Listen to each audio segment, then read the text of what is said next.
Welcome to AARP, Arizona Hispanic Connection. Educate. Celebrate.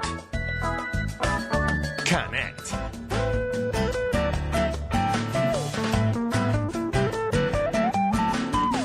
Arizona Hispanic Connection. Hello. Thank you so very much for joining us today. This is David Parra, and you are listening to AARP, Arizona Hispanic Connection. We have an important subject, as always. I say this all the time because I do believe it. The subject today is kind of in the realm of history. It's called Scottsdale. Mexicans in its early life. Again, Scottsdale. Mexicans in its early life. When one thinks of Scottsdale, typically, especially in the current time, we do not think of Mexicans, right? We tend to think, oh, that's where the rich live. There's this kinds of concepts. But it seems like the more you dive into the history, the more you realize that Mexicans have been here for a long time. So I had a show with Chicanos por la Causa, and I had the privilege of meeting Juan Alvarez, who is the first CEO of Chicanos por la Causa. And then from there, we basically, he took me to the committee, the book writing committee, right? And this committee was working hard to write a book on Scottsdale. And I said, oh, interesting. Then when I went to the meeting, they were talking about Mexicans in Scottsdale and the history of Mexicans and how Mexicans were here from the very beginning. So I got very interested in that. And I said, Juan, we need to do a show on that. And that's how this show basically came about. There's a lot of feeling in me, even though I'm not as vested as you are. But there's feeling in me that this is an amazing thing, that we have here in this studio relatives of the pioneers of Scottsdale who were Mexicans. So I'm going to leave it at that. I already shared the show, and look how beautiful. Look, Juan, you're the only one who can see this. Isn't that beautiful? What can I say? This is what people who join Facebook Live, and actually we have 6 people who join already, are watching, and it's unbelievable. So let me do just a little. Actually, I'm not going to do introductions. I'm just going to open up the conversation, and as you jump in, you tell us who you are and how far back you go in this and that and the other. So let me throw the first question. How did the thought of writing a book on Scottsdale and the Mexicans being pioneers in Scottsdale came about? Can we start with just anybody tell us your name and then start your sharing? Well, seeing that I'm the author, my name is Sally Thompson, and my life for the last 9 years has been writing this book.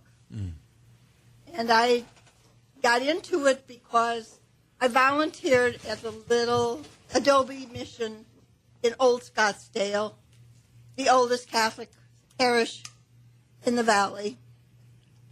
And I worked there, I volunteered for 7 years, and people kept coming in and asking questions. Well, you got a sign outside that says Old Adobe Mission. We've been over to California, and we've seen the missions for 300 years old over there. Or I come from London, and this is new. And so trying to explain to people the newness or the oldness, you have to understand the land and what Scottsdale was before it was Scottsdale. Right. And it was a barren desert. There was no surface water. Right. So there were no crops. There was nothing. No farmers, no nothing. But Reuben's family was one of the first 4 families that came, and listening to the few people that would drop in, and when we'd have the Mexicans all invited to a party. We caught the gist of what it was like and the truth from them. And from there, 6 of us decided, we really need to tell this story for real. So we wanted to tell the history of the building of the mission because... So that's how it started. That's how you it wanted started. to tell the history of the building of the mission in Right. Scottsdale. And then how did it... A building is just a building. right. And that's not to negate anything about the building. But the people that built the building were more important to me. Of course. And to the other 5. 4 of them, by the way, are all deceased now. That's how I got the job of doing this. Yeah. You're going to have to say that Pull it the closer original- towards you. Yeah. The original group of people who started this history thing, the writing of this book, taking down the history, is not this group that's here.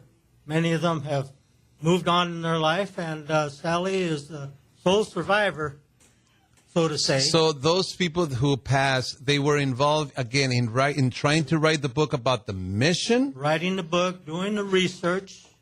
and So there's as plenty you of as you did the research to write about the mission, that's where you learned that the Mexican community, Mexicans, played. We had a site map that showed all the different locations, all the homesteads.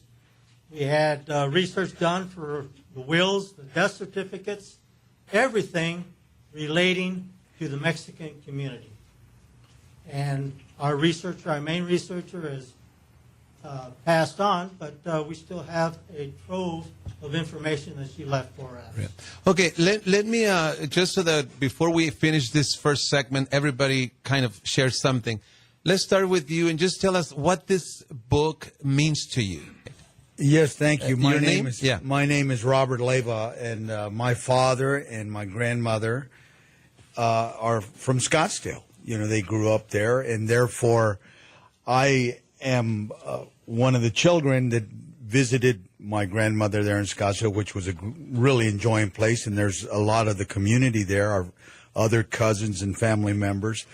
And I used to go and visit grandmother and, of course, stay there for little long visits and play there at the schoolyard in Scottsdale. And now, of course, we've moved to Phoenix, and Scottsdale has always been there, and it's always been home. And our family has a lot of history there because they came in their early 20s.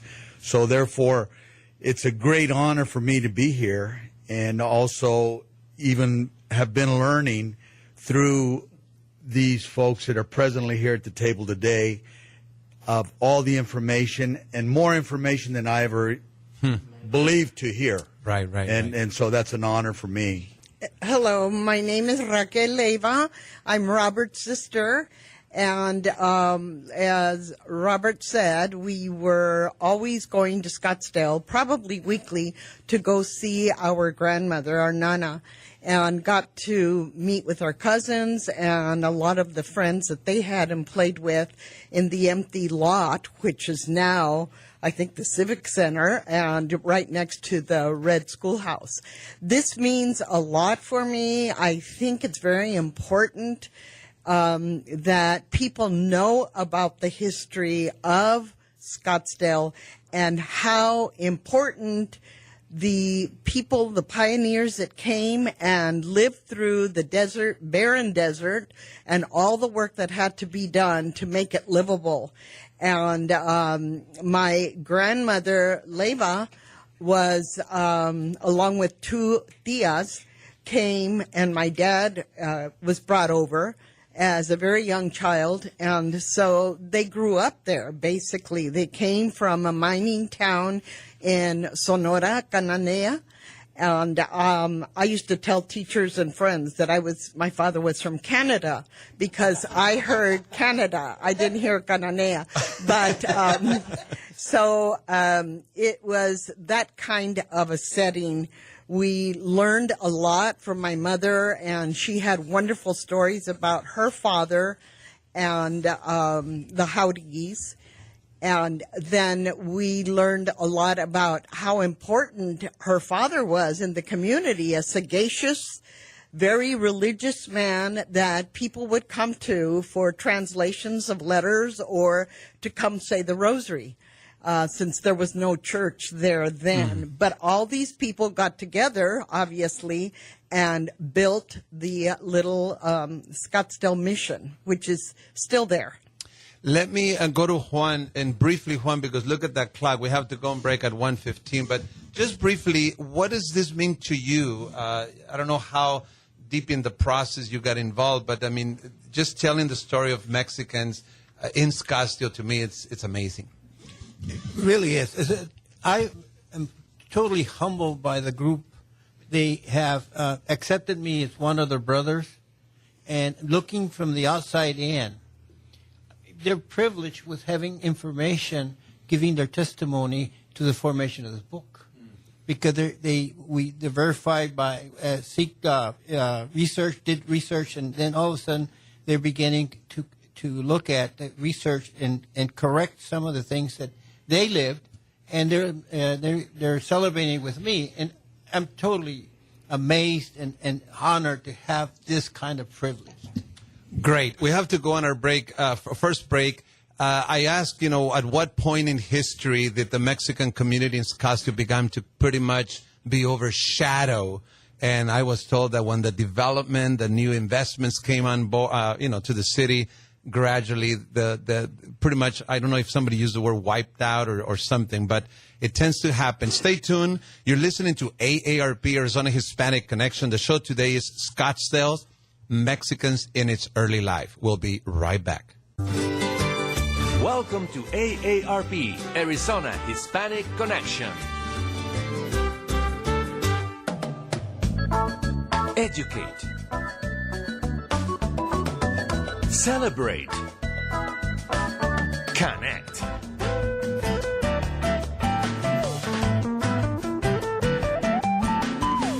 Arizona Hispanic Connection. Thank you. Thank you for staying with us. This is AARP, Arizona Hispanic Connection. The objective of this platform is to educate, to celebrate, and to connect. And I am so glad that through these shows, we educate, we celebrate, and we connect the community. Let us give each one of you who have not spoken to say a few words about what this book and this whole effort about telling the Mexican story within the city of Scottsdale mean. So we can continue here, and then we can go to Nelly and so on. Go ahead.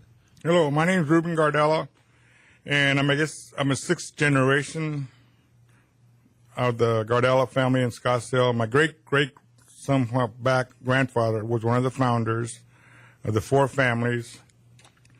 And my dad, Tony Gardella, is 93 years old, and he was a cowboy. He worked He's for still O'Malley. alive. He's still alive. Yes. Yeah. 93. And he was a cowboy, and he worked at O'Malley's for 40-some years, right there where the Galleria is now, which was wiped out by Development? buildings. Yeah, there you go. I got to say something, because when I first interviewed your dad, which is about 5 years ago now, when he talked about O'Malley's and told us how long he had worked there, he said, I guess they must have liked me because I stayed 40 years. I think I was one of the family. Oh, yeah. And I think that says a lot about the Mexicans in Scottsdale and those first families, how they were very close and worked together. And Sally, you were telling me off the air that if you want to see Mexicans who are Americans, this is at least one sample of them, right? Exactly. In every sense. Right. They're all, the people that I've talked to, all were born in the United States. They were all born in Arizona. I come from Chicago. True. So let us go to Nelly. So Nelly, what has this meant to you? Being part of this group who is, putting your portion of the history so that this book is written. Hello, my name's Nelly Ulloa, and I am very proud of Sally for thinking about putting Mexicans on the book. Nobody knew about what the Mexicans were doing in Scottsdale. We were put aside, and we had no rights. But now that Sally is doing all this, thanks Sally for and what she's doing for us, for thinking about us, and for them to know what all the Mexicans in Scottsdale did, building the church, which took them a lot of work, and they did it on their own. They were not paid for it. And Sally is doing a great job with the book. Thank you, Sally. I was born and raised in Scottsdale, and I have 3 sons that were in the service, 2 in the Marines and 1 in the Army.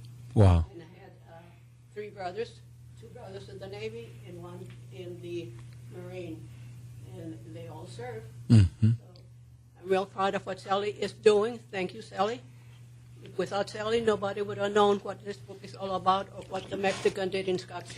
And before I kind of do a little research before a show, just to kind of understand what we're going to be talking about, and I went to the Scottsdale website and literally grabbed the history as it is told on that website, and I did not see. I don't think I saw the word Mexican once. So, Sally, you say that in this book that is being written, there were 3 or 4 pioneering Mexican families that came to Scottsdale. Would you elaborate on that? There were 4 that we can document. And those 4 came before Scottsdale was Scottsdale. They all lived up in North Scottsdale. Mm-hmm. On the west side of the McDowell Mountains, on the south side of the McDowell Mountains. Reuben, that introduced himself, his Ochoa side of the family homesteaded, Paul Messenger told me, homesteaded where Frank Lloyd Wright, Towson West is now. That was one. And that was Refugio Ochoa, and he came here. We documented on a census, a U.S. census, 1880. He was 21 years old. He's buried in Camelback Cemetery over on McDonald, and McDonald and Scottsdale. And at the cemetery, there's a cross, and there's also a piece of cement in the ground with the date 1857-1927.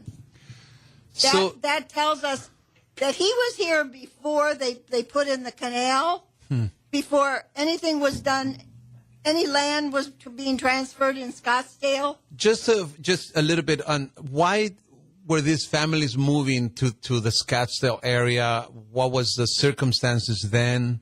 Probably the same as when they came in 1919. I think water was one thing.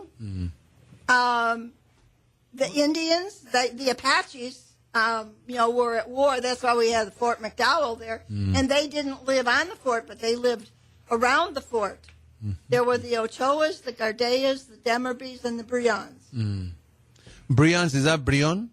Briones, Yeah. The Briones. Okay. Now, your last name, does it have double L?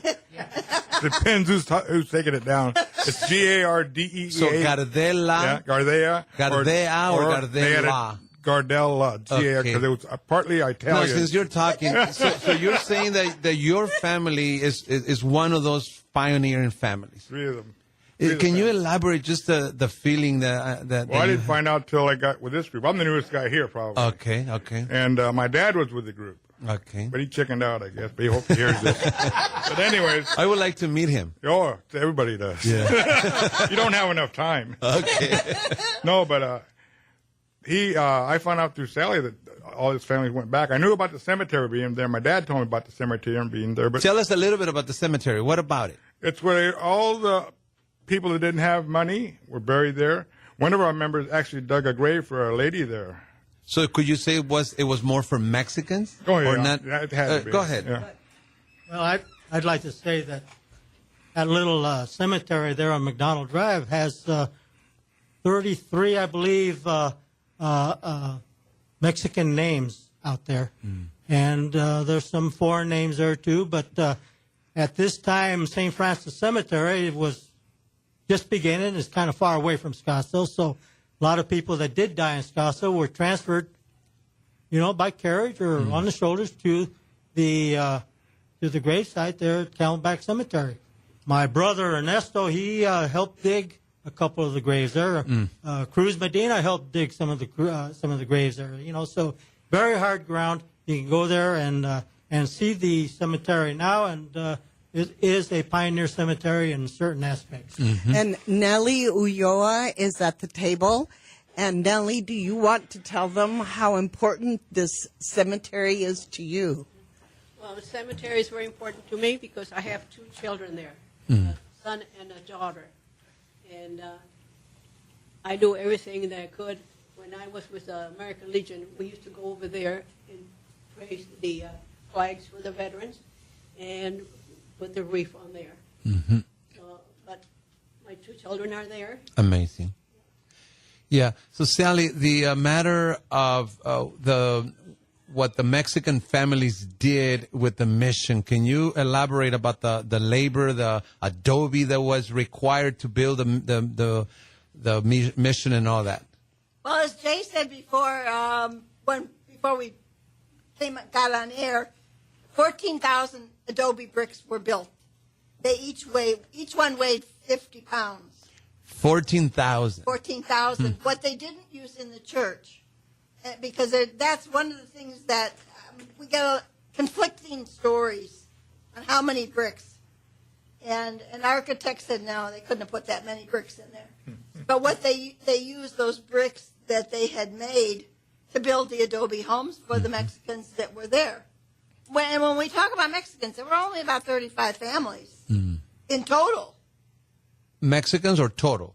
Total families. Mexican families? Mexican families. Okay. But by the time now, it's a whole lot. The Ochoas could do it themselves and fill the whole village. Okay. So you're saying that the mission was built 100% by Mexicans. By Mexicans. And Their that labor. mission is still standing. That mission is still standing. They got assistance from Jesse Benton Evans, who was an artist, owned 40 acres of land on Camelback Mountain. Her son came out in the early 1920s because he was ill. Mom had been ill, and she'd been here for 9 years by that time.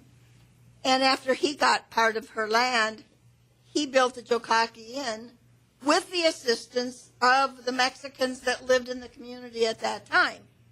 And those included the Valenzuelas and the Leyvas and the Felixes.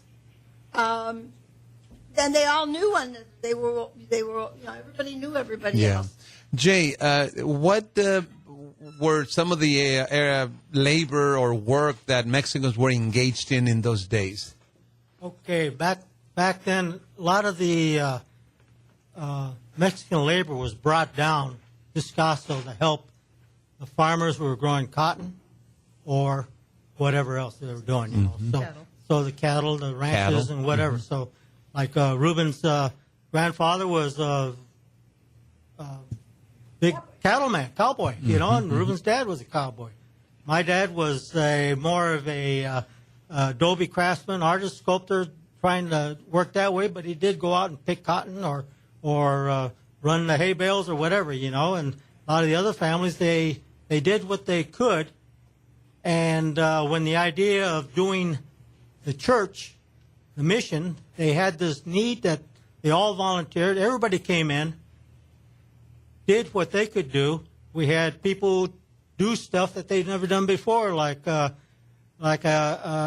He went there and did the stained glass. Never done stained glass. He was a tinsmith by trade, and he did all the stained glass windows that were in the church.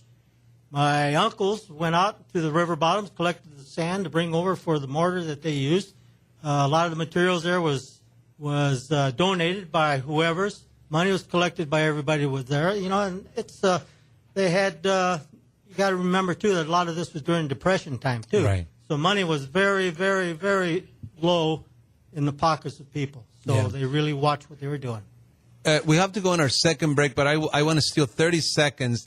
Anybody, how do you got the mayor of Scottsdale involved, and he's very interested. Can you just elaborate it just in 30 seconds, max? Last January, 5 of us went to meet the mayor, to talk to him, to tell him what we were doing. And he said, "Oh, this is great. This is fantastic." He said, "Nothing's been written about the early part of Scottsdale, and you are documenting it now." And we sat for an hour and 40 minutes telling stories. It was absolutely just a fantastic morning with him. Juan was there, Jay was there, and two that couldn't be here today.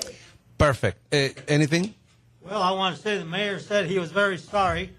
The mayor was very sorry that he didn't allocate more time for us because we stayed with him for an hour and a half, I believe, close to 2 hours, and he had more city business to take care of, and he apologized for the short time that we had with him, but he enjoyed it, and he had his boots up on the coffee table. So. Perfect. Well, the book has been written. Stay with us. We're going to go on another short break. You're listening to AARP Arizona Hispanic Connection. We'll be right back. Welcome to AARP, Arizona Hispanic Connection. Educate. Celebrate. Connect.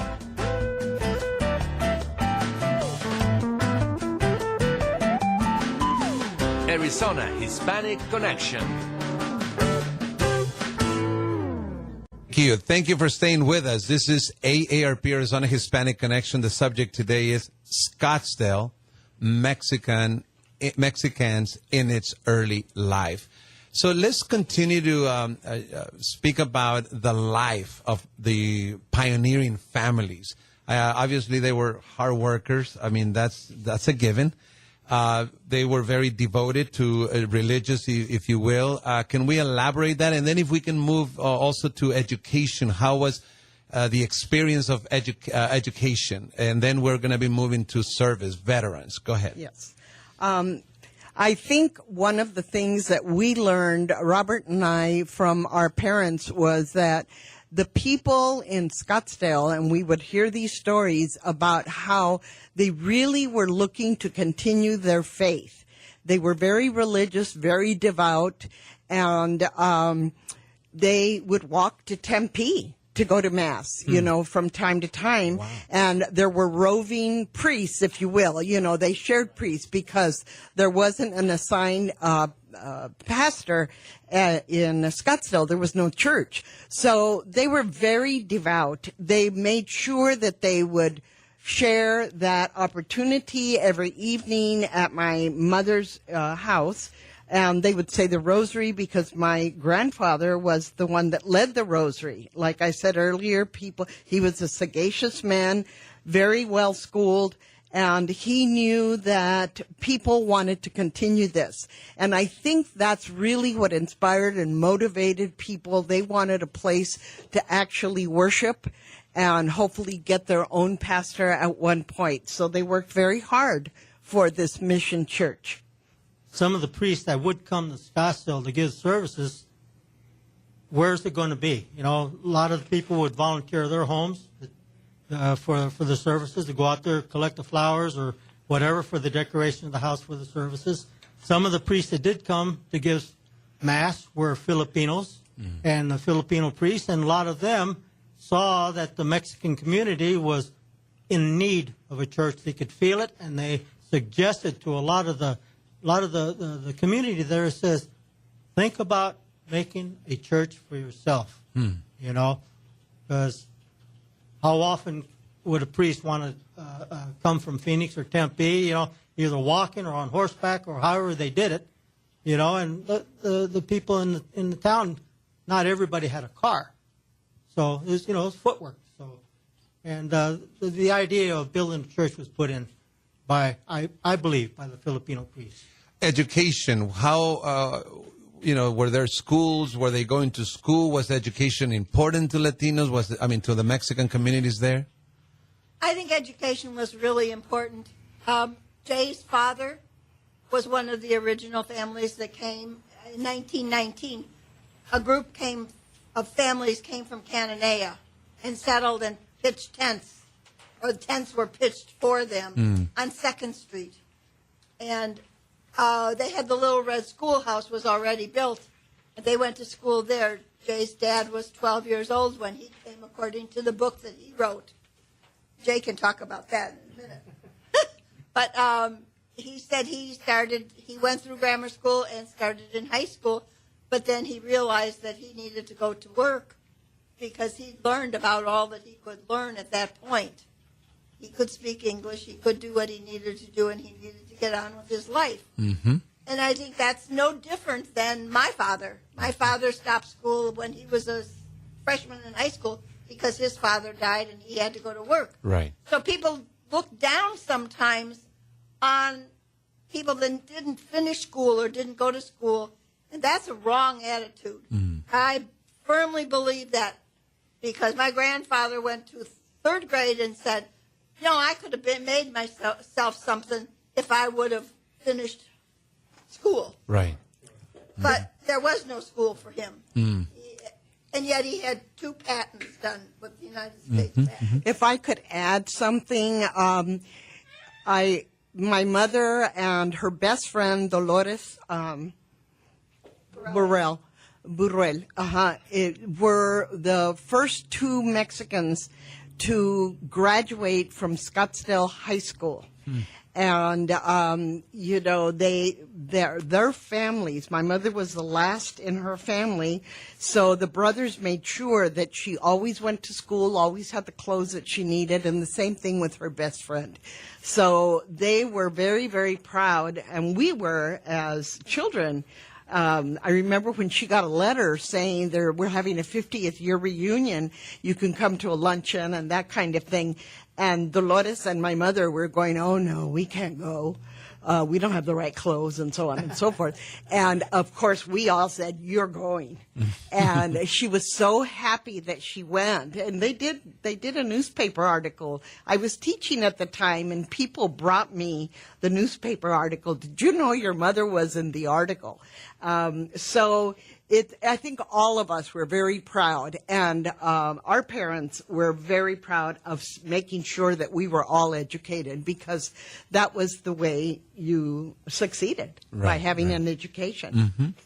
Well, I like to say that my father did graduate out of grade school and did start high school, and eventually dropped out of high school because he's quoted as saying, he says, I have a lot of friends. I run around with these guys and those guys, all the Anglos, he says, but I was never invited to their homes for lunch, or they never come to my place for get-togethers. He says, so I decided that I'm already fluent, speaking Spanish, of course, and speaking English, and endeavored to follow his dream of becoming a sculptor and artist, which he did, and adobe sculptures and whatever, and cement sculptures. Yeah. Go ahead. I just have to say one more thing, because I interviewed, as I said before, Ruben's dad, Tony. He told me that he was the last cowboy. And we talked the first time for about 2.5 hours. But he told us at that first interview, when we asked him about education, he said, my mother made us all go to school. Right. He said, education was really important to her. Now, she grew up on the desert before there was a Scottsdale, and she went to school in Cave Creek. And I still don't know how she got there, because there was no transportation in those days. Right. But education was important. But they couldn't go to school all the time because they had to be out in those cotton fields or in the citrus fields. So there had to be a lot of movement around to figure out how we were going to get the education that we all need. Right. Okay, what is the miracle of the roses? This is part of the Scottsdale story, and as it relates to Mexicans. As it relates to Mexicans, my father always was a very religious person. I mean, he prayed a lot. He had his good times and bad times. He had his sins and whatever, but in the end, when my grandfather was passing away, my father made a promise to him. He says, I will make a festival or a shrine to Our Lady, because they had prayed to Our Lady coming across Mexico and starting this new life here in Arizona. So the idea of the vision of Our Lady of Guadalupe appearing before the Saint Juan Diego, before he was a saint, came into his mind. He wrote a small script about it, and he introduced it to some people, and some people read it, and they did a little bit of work on it. It says, this is a nice, beautiful story. It says, what do you want to do with it? He says, I want to make a play. I want to show it, demonstrate it to the people. And eventually that's what did happen in 1952, 53, or somewhere around in there. They had the first official pageant of Our Lady of Guadalupe.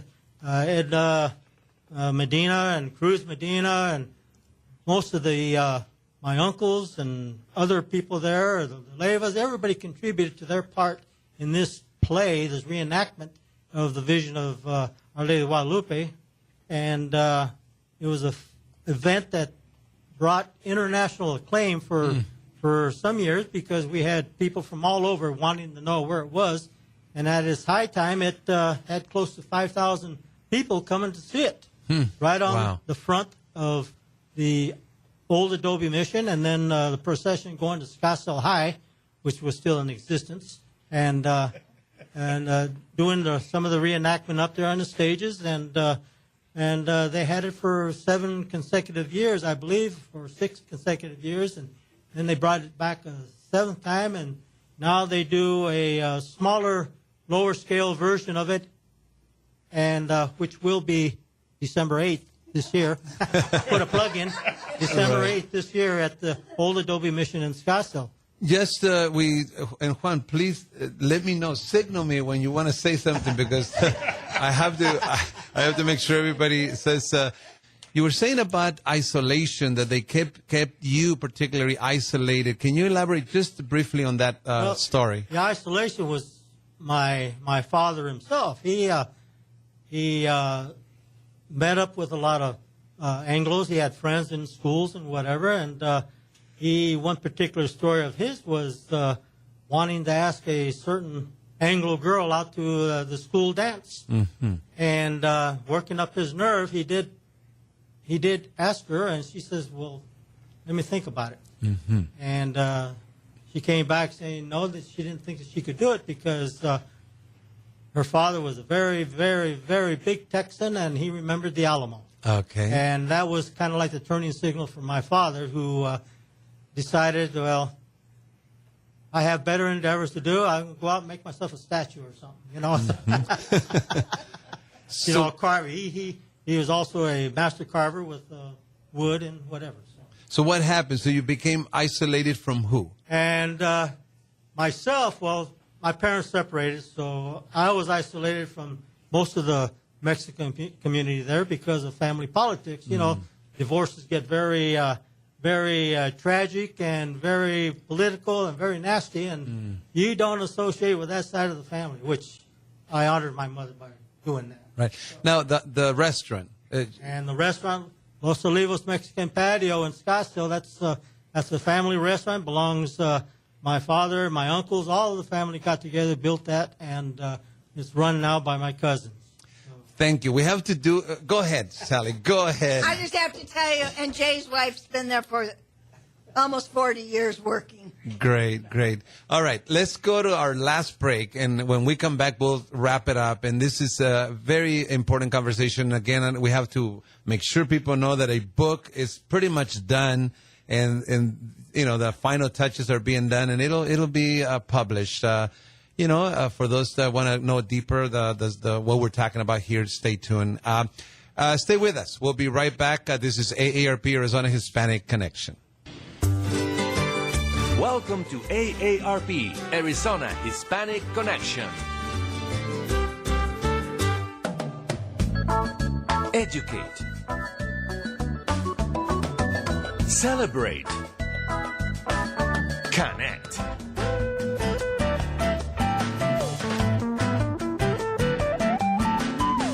Arizona Hispanic Connection. Thank you. Thank you for staying with us. This is AARP, Arizona Hispanic Connection. We are talking about Scottsdale, Mexicans in its early life. And this is only my title. This is not the title of the book being written, because I understand that you're still arguing and debating about what you're going to name that book. But let's come back now to service, because one of the things that Mexicans have done and still do is to serve this country in the military and the armed forces. What do we know about this particular aspect in the history of the early families of Mexican families in Scottsdale?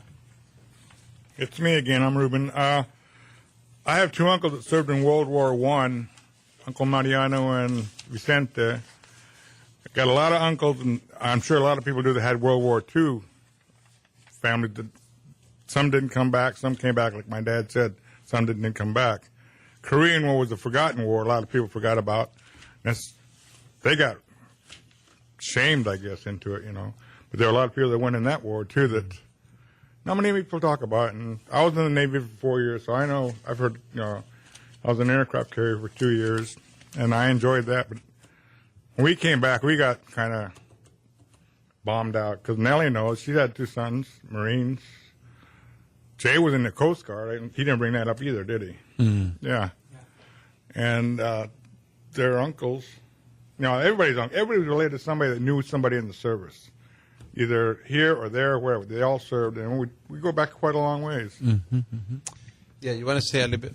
I think one of the things that we need to stress here that the book will cover very important positive contributions. And one of the positive contributions that we are Americans finding and developing the American dream. We just want the opportunity to be part of that. In some cases, we'll take the opportunity. I know of families, not only in Scottsdale, but also some of those hardworking folks who are pushing hard to educate their children, as our parents did to educate us. So the point is, of this beautiful book that is the Hispanic community, the Mexicans, made a positive contribution to Scottsdale and the village. Anything else on service? What's your name again, Robert? You've been a little quiet. You want to add anything? I mean, it can be on service, veterans, or anything, whatever's on your mind. Well, it's really a pleasure for me, Robert Leyva. I'm the son of my father, of course, that served and also his brother served. And many of the families there from Scottsdale contributed. You know, they didn't shy away. They went into the service, served their time very respectfully, and came back. And it's an honor, especially now. I'm fairly active with the American Legion here in Phoenix, Arizona, with all the different activities for veterans. And it's a pleasure for me to know that our backgrounds, our families, they're from Scottsdale, have contributed not only, you know, to the community as young men, and then also went to school, and then also contributed by attending the services or service in the military for our government, and come back and raised many great families from there. And we have continued, they put into our minds to educate ourselves and to serve our country and to be a great part of the community here in the United States. Yeah. And Sally, you know, you obviously are not Mexican, you're not Latino, and you are having to research, you know, for writing this book, and not only research, but you're knowing these people. What's your impression? I mean, obviously we're just, like you yourself said, you know, we're just normal families, right, in America. Normal families, and the more I talk to people, I grow every day in the realization that we are more alike than we are different. Always. And I grew up out in the country as a kid outside of Chicago. I went to a one-room schoolhouse. I had outdoor plumbing. I can relate to all the things that they had. The person that did the research for us, Karen Spahn, Dr. Spahn, she said, Sally, how come you ask questions of these guys and you already know what the answer's going to be? She said, where did you get the questions? Like, when I interviewed Jay and his brother for the first time, I said, hey, I want to talk about you guys when you were kids. What did you do when you were kids? Did you all carry knives? Where did that come from? I said, hey, I carried a knife. I played Mumbly Plague. that was part of my growing up. I said, we killed snakes out there in the fields. I said, I did, yeah, Reuben's got a knife over there that he's showing me. Uh-oh. You know, so Is that you in this building? I found out early on that, you know, they're just like me. You know, we all struggle. Right. And we need to tell this story because it's never been told before, especially about Scottsdale, because there was nothing there. Right. They came and they built it by hand. You know, so it's just to me it's just a labor of love and something that needs to be told. It's like Nellie here. She tells you that she went over to the cemetery to help with the American Legion. But did she tell you that she was president of the American Legion for a couple of years? You know, here you've got a woman that's sitting back not saying anything. You know? Right. You've got other women that would just die to be able to say something like that. Right. She brought a picture a few weeks ago to the Paradise Valley History Committee and showed them a picture of her as the president at that cemetery because that's what we were talking about. Yeah. You know, and everybody goes, oh, wow, we need to interview Nellie. She's our next thing. And so people are really interested once they realize the contributions Right. of this amazing group of people. Jay, who said before he didn't know many of his relatives because of the split in the family. Right. When he came and this group came in, he said, "That was my tia. That was my Nina." Yeah, and all of these things that he said, I never knew her. And his brother's sitting there, yeah, I know her though. I got pictures. Right. So to see the closeness and the care when we talked, and Margie's not here today, Reuben's wife. Margie said at one time, she said, you know, when we had to leave our homes here and move somewhere else, she said, it's never been the same. She said, we were so close, she said, if someone was sick, we all were there to help. We all were there to bring food. We all were there to do whatever needed to be done. Right. Like Raquel's grandfather opening his house for the rosary.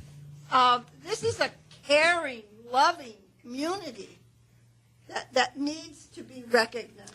And their story needs to be told, It right? needs to be told.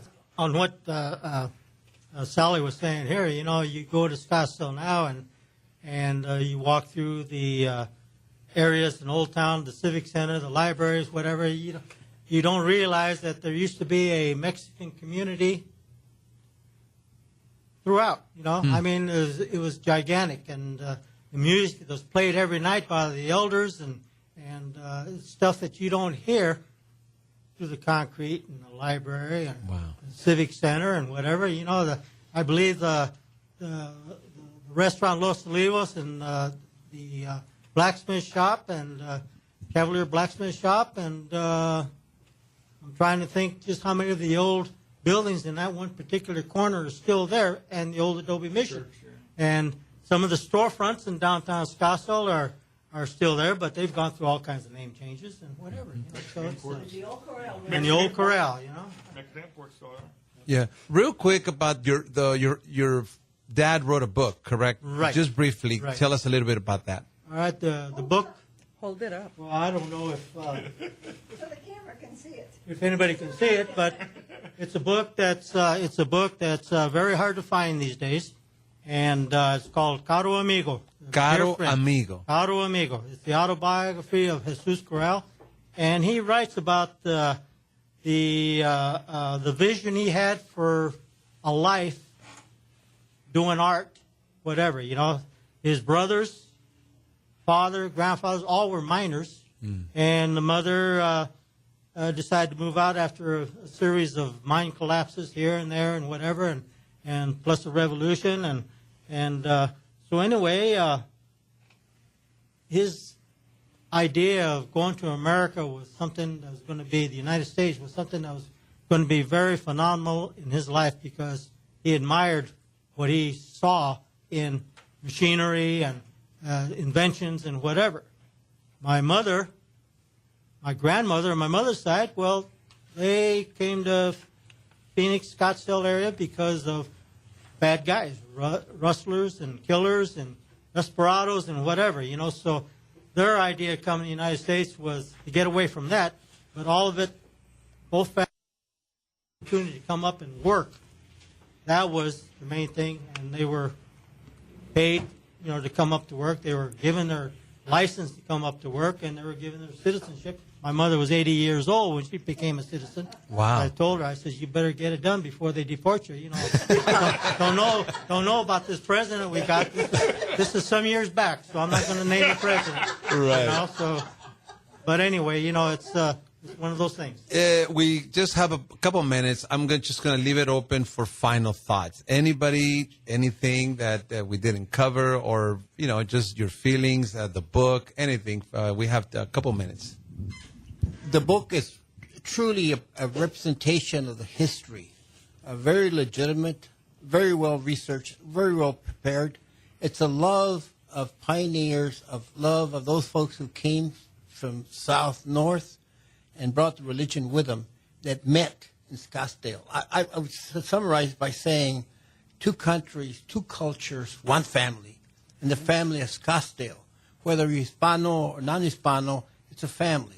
And I think that this folks around this table represents the love of family, of a love of education, the love of positive contribution, of hard work, and just an opportunity to read the history will be very amazing to general public. Thank you. Okay. Well, what I can say is that in closing, that this is kind of like personal history here. All my brothers married Anglo girls, and when I told my mother that I was married a girl named Antonia Sablan Palacios, she said, finally we're going to have a Mexican girl in the family. Little did she realize that the Spaniards had gone around the world, and Micronesia has a lot of Hispanic names. So Hispanics is everywhere. Thank you. That. I want to thank each one of you for joining our show today. And thank you for joining us also. This is all we have for today. Thank you. This was AARP Arizona Hispanic